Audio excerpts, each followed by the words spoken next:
Once again welcome here. इस video के अंदर हम न्यू एजुकेशन पॉलिसी 2020 के बारे में डिस्कस करने वाले हैं, जिसे हम शॉर्ट में NEP भी बोलते हैं। तो काफ़ी सारे चेंजेस हुए हैं स्टूडेंट के रिगार्डिंग भी और टीचर के रिगार्डिंग भी इस एजुकेशन पॉलिसी के अंदर आपको देखने को मिलेंगे। बट उससे पहले कुछ पॉइंट डिस्कस कर लेते हैं कि ये न्यू एजुकेशन पॉलिसी दी किसने है, फर्स्ट एजुकेशन पॉलिसी कब आई थी। उसके बाद हम जंप करेंगे कि क्या क्या चेंजेस हुए हैं स्टूडेंट के रिगार्डिंग। तो पहले ये पॉइंट्स देख लो। सबसे पहले जो हमारे चेयरमैन है इस एजुकेशन पॉलिसी के, वो है कस्तूरी रंगन।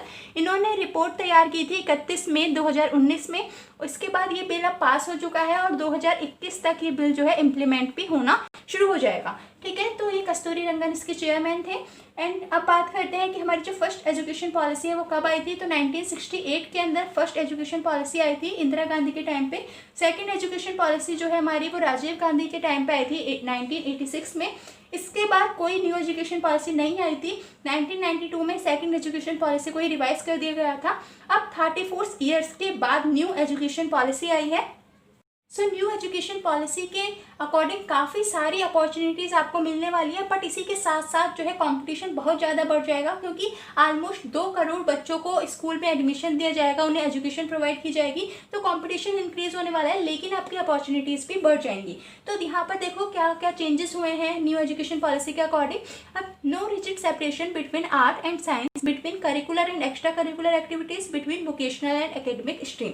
अब ये एक बड़ा सा पैराग्राफ था, मैंने इसे स्मॉल करके लिख दिया। इसका मतलब क्या है कि ऐसा होता है, जैसे कि इस टाइप पे ऐसा होता है कि 11th और 12th के अंदर आर्ट साइड के सब्जेक्ट अलग होते हैं, साइंस साइड के अलग होते हैं। यानी कि जो आर्ट साइड वाला बच्चा है उसके सारे सब्जेक्ट अलग होते हैं, वो साइंस साइड के सब्जेक्ट नहीं ले पाता। लेकिन अब ऐसा नहीं होगा। अगर आपने साइंस साइड ऑप्ट की है और आपको इंटरेस्ट है आर्ट साइड के किसी सब्जेक्ट में, तो आप उसे भी अपने सब्जेक्ट के अंदर इंक्लूड कर सकते हैं। इसी तरीके से आर्ट साइड वाला जो बच्चा होगा वो भी साइंस साइड के सब्जेक्ट को, अगर किसी भी सब्जेक्ट के अंदर उसे इंटरेस्ट है, तो वो अपने अकॉर्डिंग अपने सब्जेक्ट को चूज कर सकता है। ठीक है, इसके अलावा आपकी सिर्फ स्टडी को ही नहीं देखा जाएगा, मतलब आपके मार्क्स कितने आ रहे हैं थ्योरेटिकल, वो ही नहीं देखे जाएंगे। इसके साथ साथ आपकी करिकुलर और एक्स्ट्रा करिकुलर एक्टिविटीज़ पे भी ध्यान दिया जाएगा।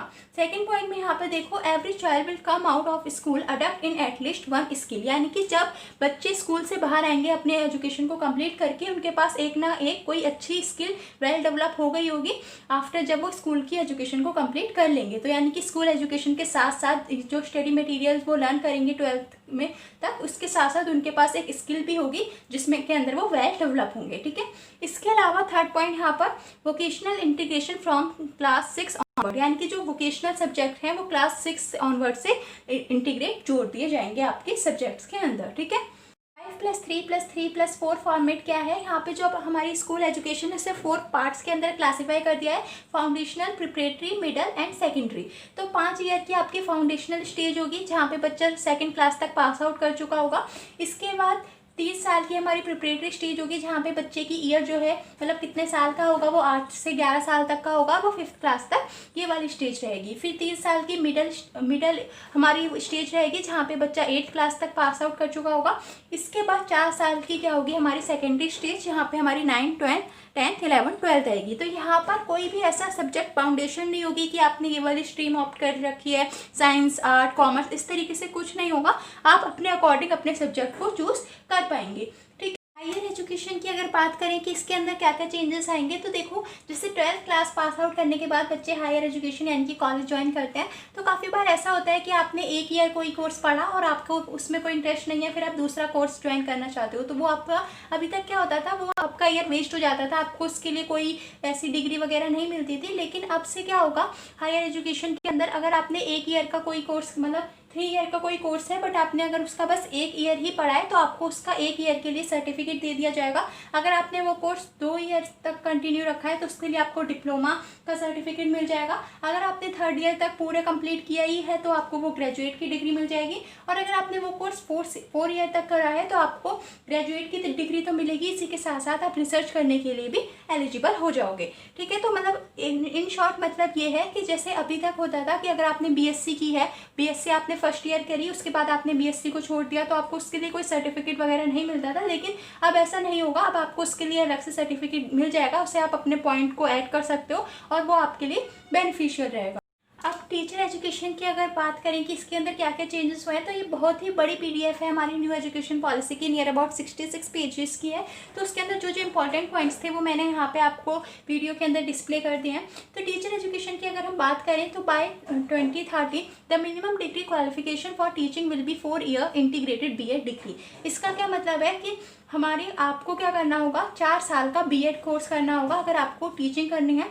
बट ये उन बच्चों के लिए है, उन बच्चों के लिए होगा जो कि 12th पास आउट करे हुए होंगे और उन्हें अगर टीचिंग लाइन के अंदर कंटिन्यू करना है। तो अभी तक क्या था कि आपको 3 साल के लिए पहले ग्रेजुएट होना पड़ता था, उसके बाद फिर अलग से 2 साल का बीएड होता था। बट अब ऐसा नहीं होगा, आपका 1 ईयर सेव होगा, आपको ग्रेजुएशन प्लस बीएड की डिग्री प्रोवाइड कर दी जाएगी अगर आपको टीचिंग एजुकेशन को कंटिन्यू करना है according to new education policy. ठीक है, इसके अलावा अगर वो बच्चे हैं जिन्होंने मास्टर कर रखी है और उन्हें अपना टीचिंग एजुकेशन कंटिन्यू करना है, टीचर बनना है, तो उनके लिए 1 साल का बीएड होगा। अभी ऐसा नहीं है, अभी क्या है, अभी 2 साल का बीएड है, चाहे आपने ग्रेजुएशन कंप्लीट कर रखी हो या फिर आप मास्टर कंप्लीट कर रखी हो, आपको 2 साल का बीएड करना पड़ता है। But according to new education policy अगर आपने 12th पास कर लिया है और आपको टीचिंग लाइन कंटिन्यू करनी है तो आप 4 ईयर्स का कोर्स कर सकते हो, जिसके अंदर आपको ग्रेजुएशन प्लस बीएड दोनों की डिग्री प्रोवाइड की जाएगी।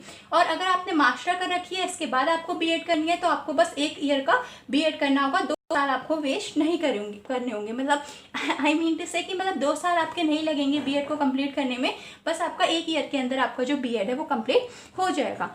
ठीक है, और अगर आपने ग्रेजुएशन कर रखी है, मतलब जैसे अभी काफ़ी सारे बच्चे ऐसे होंगे जो कि उन्होंने अभी बीएड नहीं करी है, काफ़ी आने वाले टाइम पे वो बीएड कंटिन्यू करेंगे और वो 3 साल की ग्रेजुएशन कंप्लीट कर चुके हैं, तो उनके लिए 2 साल का ही हमारा बीएड होगा। ठीक है, तो ये आपकी एजुकेशन पॉलिसी थी, न्यू एजुकेशन पॉलिसी, जो कि टीचर्स और स्टूडेंट्स या फिर हायर एजुकेशन के अंदर कौन कौन से चेंजेस थे वो मैंने यहाँ पे आपको बताए हैं। अगर आपको ये वीडियो हेल्पफुल लग रही है तो अपने फ्रेंड के साथ शेयर कर लीजिए एंड चैनल को सब्सक्राइब कर लीजिए। And now thank you and bye bye.